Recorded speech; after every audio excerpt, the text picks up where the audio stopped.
오늘 저들에게 주시는 하나님의 말씀 보겠습니다. 마태복음 28장 19절로 20절 말씀입니다.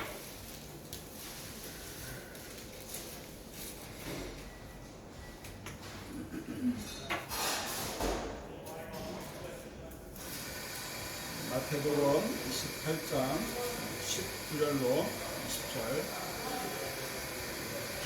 다들 외우고 계시는 말씀일 텐데요. 같이 한 목소리로 하나님 말씀 합독하겠습니다.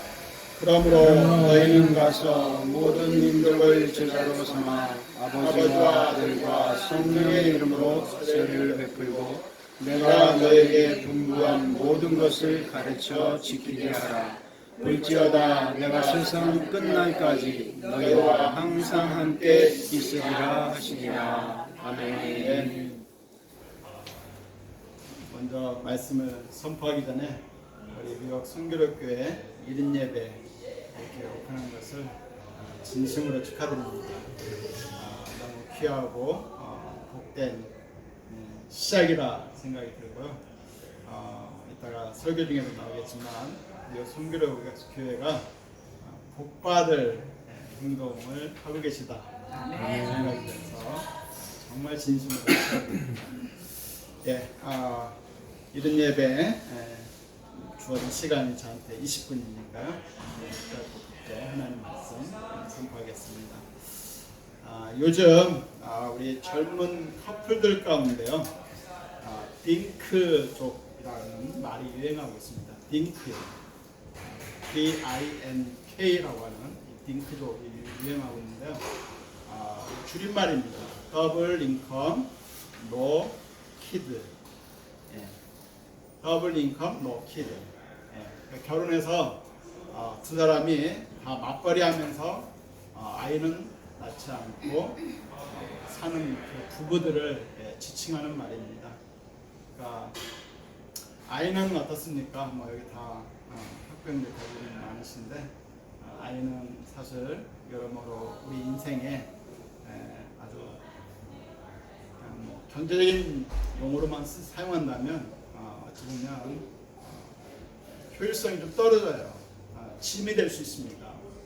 적어도 그 아이가 성인이 돼서 독립할 때까지는 우리라고 하는 인생은 이제 없지 않습니까?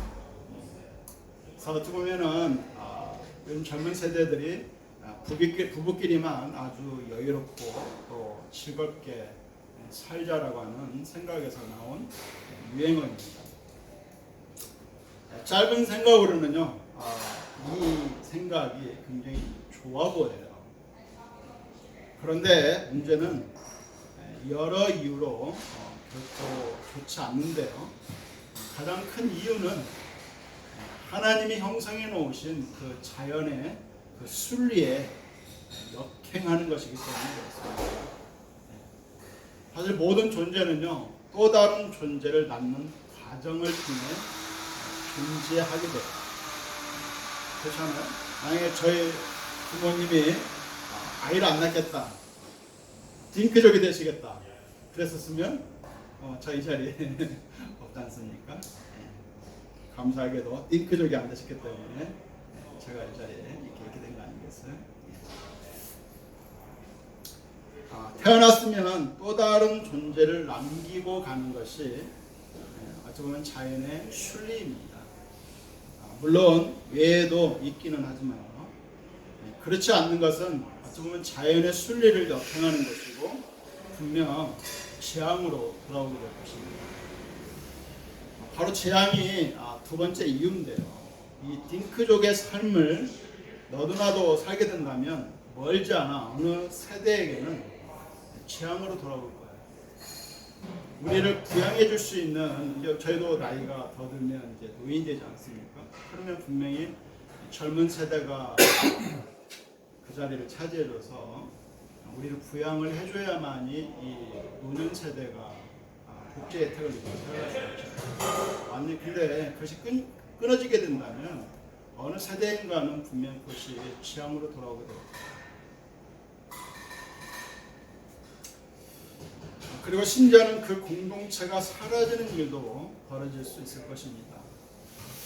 최근에 인구 통계학적으로 조사를 하고 어느 한 다큐멘터리를 한 적이 있습니다. 전 세계에서 지금 인구 통계학적으로 봤을 때 전 세계에서 없어질 나라 1순위 혹시 여러분 아십니까?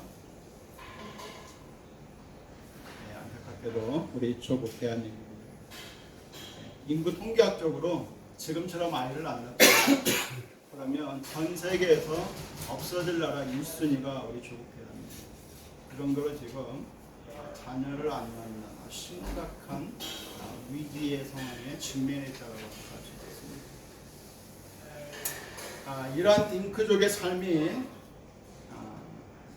자연과 공동체에 해를 끼치는 이유만 있는 것이 아닙니다. 개인적으로도 결코 좋지 않는 이유들이 나타나고 있는데요. 실제적으로 여러 케이스에서 나오고 있습니다. 이제 한국 같은 경우는 지금 딩크족들이 많이 나오고 있다 보니까 벌써 여러 부정적인 케이스들이 보고되고 있어요. 그 중에 한 케이스를 좀 소개하는데요. 한국의 그 은행원 이모 씨의 케이스인데요. 자매입니다. 이분이 결혼하면서 조건을 걸었어요. 남편에게 결혼을 하는데 요즘 한국은 결혼조차도 안 하려고 하잖아요. 근데 결혼할 때 대부분 조건들을 많이 거는데 그 조건 중에 하나가 우리는 딩크족으로 살자. 이게 결혼 조건이었어요. 그래서 그 조건 그대로 아이를 낳지 않고 더블 인컴, 맞벌이를 하면서 살았는데 근데 이 생각이 그 은행원 이모 씨의 그 자매의 케이스는 이 생각이 오래가지 못했다고 해요. 결혼 5년 차부터 문제가 아주 심각하게 생겼는데 아주 잦아지는 부부싸움이 있었고요. 또 직장 생활의 그 무료함 때문에 우울증이 생긴 것이죠. 그래서 결국 남편이 이걸 지켜보다가 이렇게 가면 안 되겠다 판단을 하고 제안을 해요. 우리 아이를 갖자. 이렇게 계속 가면 좀 심각해질 것 같으니까 우리 좀 아이를 가져보자. 그래서 결국 그 제안을 이 자매님이 받아들이게 돼요. 이후에 이 모 씨의 삶은 많은 변화가 오게 됩니다. 뒤늦게 2 자녀를 얻게 됩니다. 그러고 나서 이 씨가 어떤 표현을 썼냐면 출산은 인생의 전환점이다 라는 표현을 썼어요. 출산은 인생의 전환점이다. 그래서 주변에요 애를 낳지 않겠다라고 선언하는 여성이 있으면요 이분은 아예 붙잡고 출산이 필요한 이유를 갖다가 설명을 하고요 강력하게 공론하는 좀 출산 전도사가 되었다고 해요. 이 출산의 개념을 정의했던 이 레비 박사라는 분이 출산과 육아에 대해서 이렇게 말을 했습니다. 출산과 육아는 부모 세대인 우리 자신을 완성하는 과정이다. 다시 한번요. 출산과 육아는 부모 세대인 우리 자신을 완성하는 과정이다. 그러니까 쉽게 말씀드리면 또 다른 생명을 낳고 키우는 것이 우리 자신을 살리는 길이요. 또 우리 자신을 완성해 가는 것이라는 메시지예요. 이처럼요. 사람은 관계를 떠나서는 살아갈 수 없는 존재입니다. 제가 나름 사역을 좀 오래 하면서요. 또 많은 사람들을 이렇게 가르치고 양육하는 사역을 하면서 참 많이 느끼는 단어가 관계입니다. 관계. 성경적 표현으로 하면 하나님 사랑, 이웃 사랑이고요. 그걸 그냥 일반인들에게 쉽게 그렇지 않은 측면에 쓰는 단어는 관계라고 합니다. 관계라는 단어를 제가 참 많이 사용합니다. 5분 칼럼에도 관계된 얘기를 많이 하고 있고 설교도 관계라고 하는 테마를 가지고 설교를 많이 하고 있습니다. 왜냐하면 관계를 떠나서는 우리 인간은 살아갈 수 없는 존재라고 하는 것을 관계가 본질이라고 하는 것을 하나님 나라에도 관계라고 하는 것이 본질이라고 하는 것을 많이 깨닫기 때문에 그렇습니다. 여러분 사람을 한번 생각해 보십시오. 우리 인생을 한번 생각해 보십시오. 사람은 관계 가운데서 태어나고요. 그 관계 가운데서 계속해서 존재하고 있고 또한 그 관계 가운데서 사람은 성장해가고 있다라고 하는 것이에요. 그리고 그 사람이 성인 되면요, 이제 부모를 떠나 또 다른 관계를 형성해갑니다. 그게 가정이죠. 그리고 또 그 관계의 부부가 또 다른 관계의 자녀들을 낳고 키울 때요, 자신을 비롯해 부부도 그리고 가정도 건강하고 행복해지는 것을 보게 됩니다. 그러니까 또 다른 관계를 갖다가 계속 형성해가고 또 다른 관계를 낳고 키울 때 우리가 만족하고 기뻐하고 행복할 수 있다는 사실. 아마 우리가 삶 속에서 얼마나 많이 느낍니까?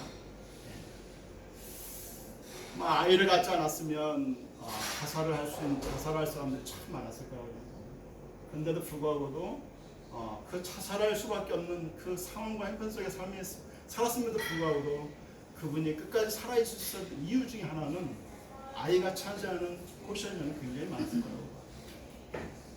그 아이가 주는 기쁨이 삶을 살아가게 해주었고 그 아이의 존재 자체가 내가 살아야 된다라고 하는 명분이에요. 그러니까 또 다른 그 관계, 그러니까 이 관계에 생명력과 파워가 있다라고 하는 것을 참 많이 깨닫습니다. 여러분 영적 세계에서도 이런 동일한 메시지가 있습니다. 바로 오늘 본문의 말씀이에요. 오늘 본문에 너무나도 잘 알고 오늘 본문의 말씀은 우리가 너무나도 잘 아시는 말씀이에요. 사실 설교 본문으로 선택하기에는 솔직히 부담이 되는 본문입니다. 너무 잘하는 말씀이고 지극히 당연한 말을 무슨 설교를 또 하셨겠어요. 근데 오늘 좀 저는 다른 관점으로 접근하고 또 외치고 싶은데요. 실제적으로 여러분 오늘 잘 아시는 것처럼 오늘 본문 말씀은 예수님의 유언의 명령이죠. 떠나시기 직전에 어찌 보면 우리 제자들에게 또 우리 믿음의 후손들에게 또 인류에게 주시는 유언의 명령이라고 하십니다. 굉장히 중요한 말씀입니다. 오늘날 우리에게도 동일하게 주시는 유언의 말씀이고 어떻게 보면 위대한 그리스도의 지상태 명령입니다. 한마디로 뭐하라는 겁니까? 제자를 낳으라는 거예요. 또 다른 관계를 낳고 키우라는 그 말씀이죠. 너희는 모든 족속으로 가서 제자를 삼아 아버지와 아들과 성령의 이름으로 세례를 주고 내가 너에게 분부한 모든 것을 가르쳐 지키게 하라. 제자를 낳고 키우라는 거예요. 쉽게 말씀드립니다. 제가 20대 중반에요 사역을 하면서 이해되지 않는 우리 스승 목사님의 한 행동이 있었어요. 굉장히 바쁘신 분이었습니다. 교회를 섬기고 있었고 동시에 우리 선교단체 책임 스텝이었기 때문에 두 개를 동시에 하고 계셨기 때문에 하나만 해도 굉장히 바쁘거든요. 근데 두 가지를 동시에 하셨기 때문에 그분이 엄청 바쁘셨어요. 새벽부터 밤늦게까지 굉장히 바쁘신 분이셨는데 이해되지 않는 스승 목사님의 한 행동이 뭐였냐면 그렇게 바쁘신 가운데서 이분이 원투원으로 1대1로 제자를 키우시는 모습이었어요. 아니 굳이 안 하셔도 우리 후배 강사님들이 많고 학생 리더들이 많기 때문에 당신이 안 하셔도 충분히 그 한 학생을 얼마든지 우리가 도울 수 있었거든요. 당신이 안 하셔도 돼요. 그런데 당신이 이렇게 하시는 걸 보면서 정말 이해가 안 됐어요. 그래서 어느 날 제가 이해가 되지 않아서 스승 목사님께서 질문을 한 적이 있어요. 아니, 목사님 안 하셔도 되는데 왜 아세요? 그냥 저희들에게 맡기세요. 예, 우리 스승 목사님이 피식 웃으면서 하신 말씀이 있었어요. 나를 위한 것이다. 당신 자신을 위해서 내가 이렇게 하고 있다라는 표현을 쓰셨어요. 저는 솔직히 그 당시에는 우리 스승 목사님의 그 말이 이해가 되지 않았어요. 그러니까 우리한테 바쁘시니까 맡기시면 되는데 일대일로 제자를 양육하시는 것이 당신을 위한 것이다. 이 말이 좀 이해가 되지 않았습니다. 그러다가 그 말이 이해가 되는 때가 있었어요. 그로부터 상당히 이제 세월이 흘러서 제가 40대 중반의 때입니다. 한 20년이 흐른 다음에 제가 깨닫게 됐는데, 저도 사역하다가 참 목회 사역 쉽지 않잖아요. 특별히 한인교회 목회 사역이 정말 쉽지 않은데, 저도 우리 목회 사역을 하면서 사역의 뜨거운 맛을 저도 경험을 했는데, 사역하다가 저도 거의 만신창이가 되다시피 하는 때가 있었습니다. 인생의 가장 어두운 때였고요. 마치 벼랑 끝에 서 있는 것처럼 느껴지는 그런 때였어요. 어느 날 한 자매님의 소개로 저 자신보다도 더 급박하고 벼랑 끝에 서 있는 한 분을 소개를 받게 되었습니다. 그분은 잘못하면 가정이 깨지는 것도요, 직장을 잃어버리는 것도, 심지어는 실제 목숨까지도 잃을 수 있는 아주 급박한 상황 가운데 놓여 있었던 분이셨어요. 그러니까 지금 급박하게 손을 내밀어 주지 않으면 그냥 어느 날 길가에 가다가 그냥 쓰러지면 그냥 죽을 수도 있는 그런 분이셨어요. 외면할 수가 없어서요, 매주 일에 그분의 오피스에 찾아가서 성경 공부를 1년 반 정도 하고 있습니다. 그리고 마지막 날, 끝나는 날 서로 이제 포옹을 하면서 그분이 저한테 이런 말씀 하시더라고요. 저와 가정을 살려주어서 감사합니다. 인사를 하시더라고요. 그래서 저도 뭐라고 제가 대답을 했냐면, 저도 감사합니다. 선생님은 저를 살리신 분이십니다. 선생님 때문에 제가 살았습니다. 감사합니다. 이런 인사를 드렸습니다. 제가 그냥 예의상 하는 인사가 아니었어요. 실제가 그랬기 때문에 그렇습니다. 고통과 절망 가운데서요, 죽을 것 같은 그때 모든 것을 놓아버리고 싶은 그런 유혹이요, 수없이 몰려오는 그때, 죽어가는 그 한 사람을 살리고자 하는 그 발걸음이 그분을 살렸을 뿐 아니라 저를 살리는 발걸음이 되었기 때문에 제가 놓을 수가 없었잖아요. 만약에 제가 하나님 포기하겠습니다, 더 이상 못하겠습니다, 사역이고 뭐고 나 더 이상 못하겠습니다 하고 그냥 손을 놔버리면 이 한 사람은, 그 딸린 식구들은 심각한 상황에 직면할 수 있잖아요. 놓을 수가 없었잖아요. 그래서 매주마다 무거운 발걸음이었지만 또 가게 되고 또 가게 되고 또 가게 된 것이 그분을 살리실 뿐만 아니라 결국은 저를 살리셨더라고요. 그러니까 하나님의 저를 살리기 위해서 보내주신 천사였더라고요. 뉴욕 성교력교회에 오늘 믿은 예배, 또 다른 생명을 낳고자 하는 여러분들의 그 몸부림에 박수를 보냅니다. 그리고 이 박수는 종이 여러분에게 드리는 박수이자 또 주님이 종을 통해 보내주시는 격려와 응원의 박수인 줄로 여러분이 믿으시기 바랍니다. 저의 마음에 주님이 그 마음을 많이 주시더라고요.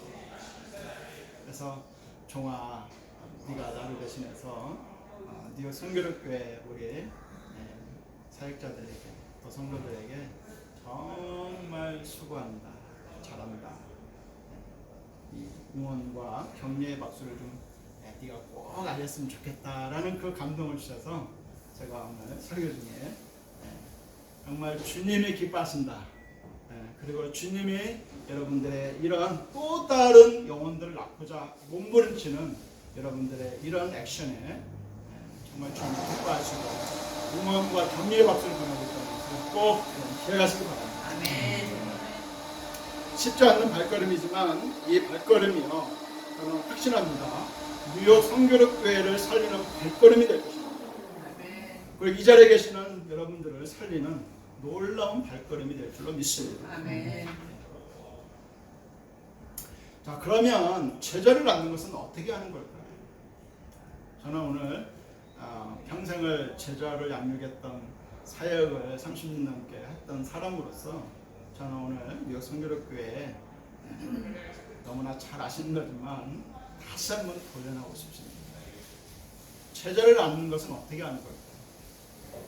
본문은 오늘 정확하게 그 디렉션을 주고 있습니다. 간단하게 그냥 정리합니다. 오늘 말씀해 보시면 첫째는 세례를 주라고 그랬어요. 아버지와 아들과 성령의 이름으로 세례를 주고, 세례의 포인트는 여러분 예수님과 하나됨을 의미합니다. 이를 해서 우리가 할 일이 있다면 그 예수를 증거하는 것이겠고요. 그래서 그 예수를 우리가 증거했을 때 그 사람들이 믿고 그 예수님과 하나됨을 이룰 수 있기 때문입니다. 그래서 어찌 보면 이 자리를 통해서 우리가 복음을, 예수를 증거하는 삶이 이루어질 것을 믿습니다. 두 번째 단계는요, 가르치는 거예요. 예수를 증거하는 정도에서 끝나는 것이 아니라 분명히 오늘 보시면 내가 분부한 모든 것을 가르쳐라고 말하고 있어요. 가르치는 거예요. 가르치는 것을 어렵게 생각하시는 분들도 있습니다. 근데 여러분 어렵지 않습니다. 가르치는 것을 우리가 일상적으로 굉장히 어렵게 생각하시는 거예요. 그만한 수준이 되고 그만한 어떤 노하우가 있고 어떤 그런 어떤 방법적인 측면들이 갖춰져야 전문가들이 할 수 있다고 생각하시는데 안 그렇습니다. 얼마든지 쉽게 접근할 수 있습니다. 여러분 같이 성경을 읽고요. 그러면서 어려운 부분을 좀 같이 안내해 주는 것도요. 어찌 보면 가르치는 거예요. 성경 공부입니다. 아니면 좋은 교재들 많습니다. 요즘에 그 교재를 가지고 하는 것도 한 방법. 세 번째 단계는요, 분명히 가르치는 걸로 끝나고 있지 않고 가르쳐 지키게 하라 그랬습니다. 네. 삶에서 적용할 수 있도록 옆에서 그 한 영혼을 지켜봐 주시고, 또 말씀을 잃어버릴 때마다 상기시켜주고, 또 말씀을 잃어버릴 위기에 때마다 다시 그 말씀을 붙잡을 수 있도록 도와주는 거예요. 지키게 하라 그랬어요. 그냥 말씀을 가르치는 걸로 끝나는 게 아니라 그 말씀을 그 상대가 지킬 수 있도록 도우라고 말하고 있어요. 여러분 이게 여기까지가 제자 양육이에요.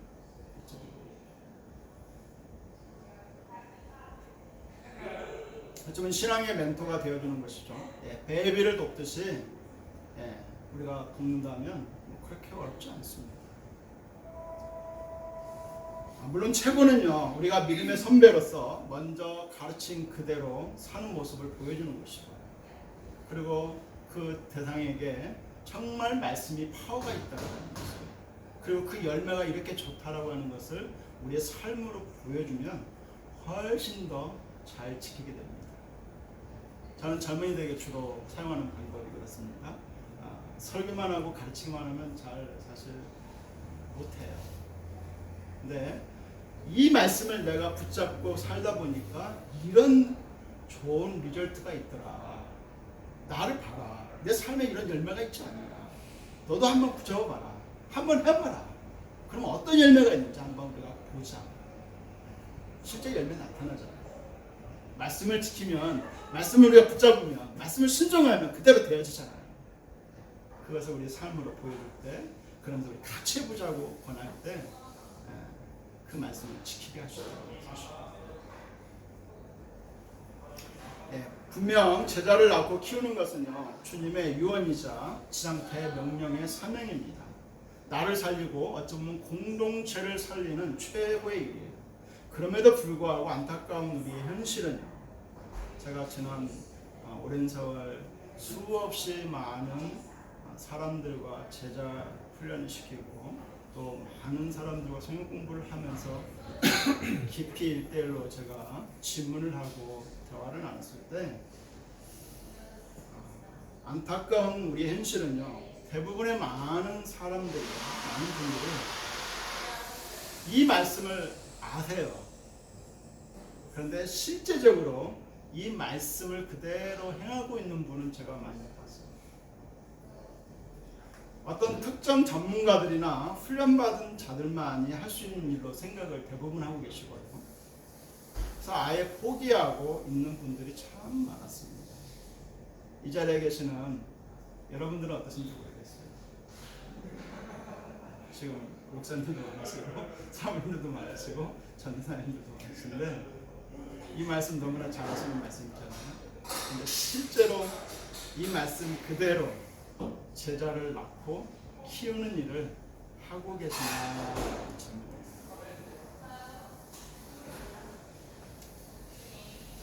많은 분들이요 못하는 이유는요 여러 가지 이유가 있습니다. 근데 제가 볼 때 핵심 포인트는 내가 해야 한다라고 생각을 하기 때문에 그렇습니다. 내가 해야 된다라고 생각하니까 어렵습니다. 근데 여러분 생각을 좀 바꾸시기 바랍니다. 여러분 사역은 내가 하는 것입니까? 아니죠. 사역은요 주님이 하십니다. 네. 사역은요 분명히 주님이 하세요. 내가 하는 게 아닙니다. 엄밀하게 말하면 사역의 주인공이시고 주체이신 하나님과 내가 함께합니다.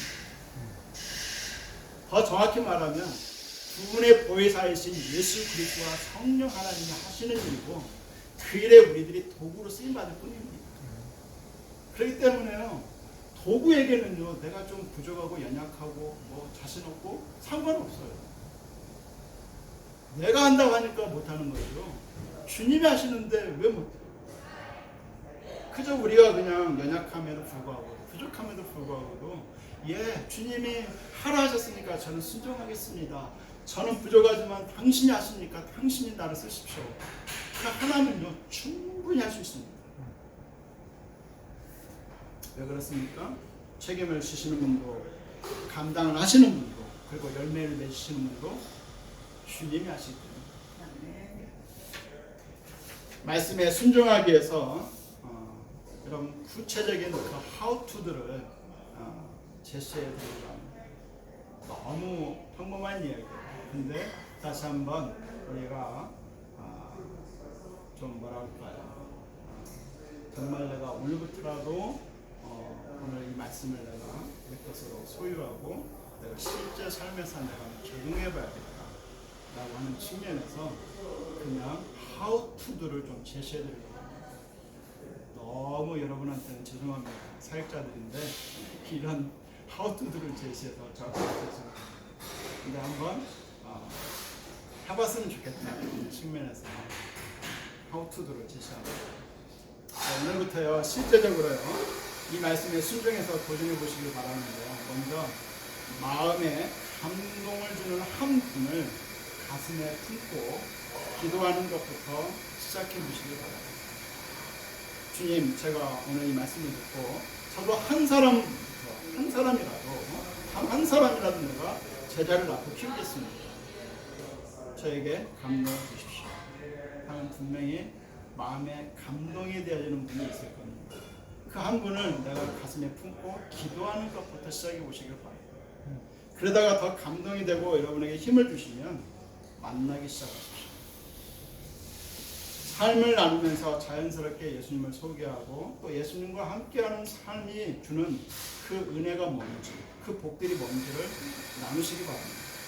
그러다가 더 기회가 되시면 그 대상이 직접 이제는 나와 상의하는 것이 아니라 예수님과 상의하고 예수님과 함께 삶을 살아갈 수 있도록 방법을 하나 가르쳐주시기 바랍니다. 저는 그게 제가 우리 초신자 우리 성도들에게 가르쳐줬던 것은 저는 쓰는 기도였어요. 저는 대학교 3학년 때부터 지금까지 여전히 쓰는 기도를 합니다. 과거에는 제가 항상 수첩을 가지고 다녔어요. 지금은 이제 안 가지고 다니니까 셀폰이기 때문에 셀폰을 가지고 다니면서 저 아침에 아까도 와서 쓰는 기도했어요. 물론 쓰는 기도 하지 않고 내가 생각으로 기도할 수 있습니다. 그런데 쓰는 기도를 하니까 너무 쉽게 제가 주님 앞에 접근해 갈 수 있고 늘 기억하게 해주는 효과가 있어요. 그래서 저는 우리 초신자들에게 여러분 어려운 일 있습니까? 그러면 저한테 와서 상의하려고 하지 마시고 이제는 여러분 직접 주님과 상의하십시오. 언제든지 여러분 주로 컴퓨터 앞에 또 셀폰 앞에 많이 서 있는데 언제든지 여러분이 내가 셀폰을 통해서 컴퓨터를 통해서 여러분이 쓰는 기도를 하십시오. 그냥 저한테 상의해 오듯이 주님께 상의하시고 주님께 물으시고 주님이 뭐라고 나에게 감동을 주시는지 그 감동을 캐치하시고 그 감동에 따라 한번 행해 보십시오. 어떻게 주님이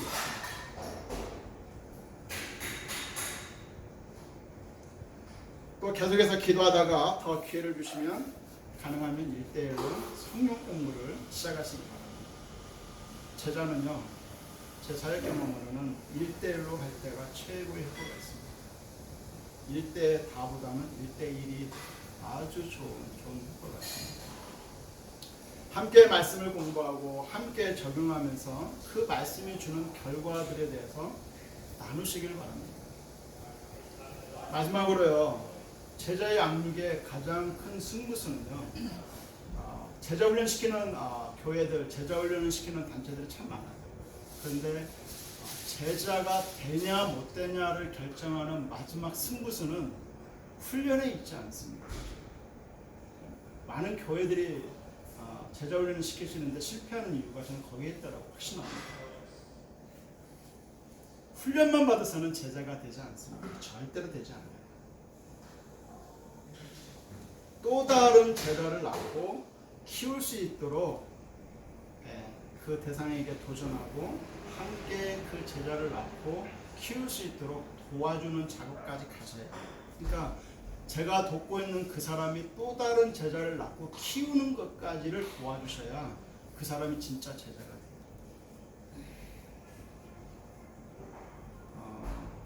제가 좀 표현을 조심해서 잘 살게 되기 때문에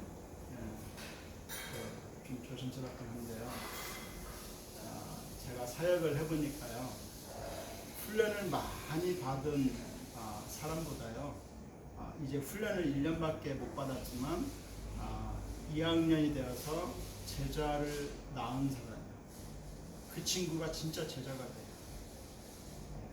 그러니까 40이 넘은 아가씨보다 19살짜리 애기 엄마가 진짜 어미의 마음을 압니다. 제자 영혼을 낳고 키운 사람만이 목자 되신 예수님의 마음, 인격, 모습을 봅니다. 진짜 제자가. 결론을 맺고자 합니다. 예수님이 이 땅에 오셔서 인류 구원과 하나님 나라를 위해서 행하신 위대한 일 여러 가지가 있습니다. 대표적인 일 두 가지가 있는데요. 그중에 첫째는 십자가를 지시는 것이었어요. 또 다른 하나가 뭐였냐? 그게 제자를 낳고 키우는 일이었었어요. 전 세계를 다니면서 뭐 위대한 일을 하지 않으셨어요.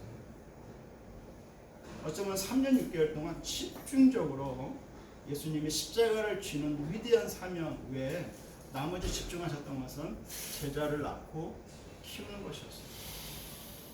그리고 그 제자들에게 마지막 유언으로 말씀하시고 부탁하신 것이 다른 게 아니라 또 다른 제자를 낳고 키우라고 부탁하셨다라는 것입니다.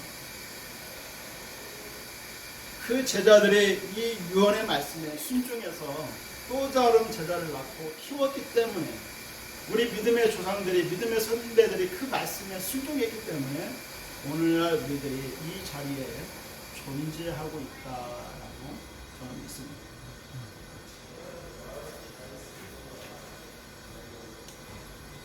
딩크족 같은 신앙인들이 많아지고 있는 시대입니다. 안타깝게도. 이러한 시대에 나 한 사람부터라도 오늘 주신 말씀 그대로 살아내지 않는다면 분명 우리 교회는 무서운 재앙으로 우리가 맞이하게 될 거라고 생각합니다.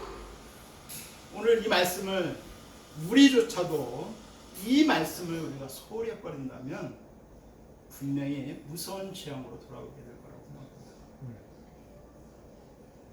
여러분, 주님이 인류에게 주신 첫 음성을 여러분 꼭 기억하시길 바랍니다. 사람을 창조하시고 나서 하나님이 사람에게 주신 첫 메시지, 여러분 혹시 기억하십니까? 하나님이 사람에게 처음으로 주시는 음성이 메시지 뭡니까? 생육하고 번성하여 땅에 충만하라. 생육하고 번성하라 그랬어요. 또 다른 관계를 낳고 키우라 이렇게 말씀하고 있어요. 그리고 마지막 주님의 유언의 메시지요.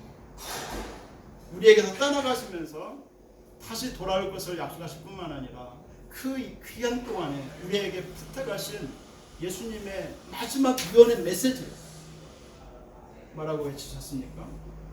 저는 오늘 다시 한번 주님을 대신해서 이 자리에 있는 여러분들에게 외치고 싶습니다. 그러므로 너희는 가서 모든 족속으로 제자를 삼아 아버지와 아들과 성령의 이름으로 세례를 베풀고 내가 너에게 분부한 이 모든 것을 가르쳐 지키게 하라.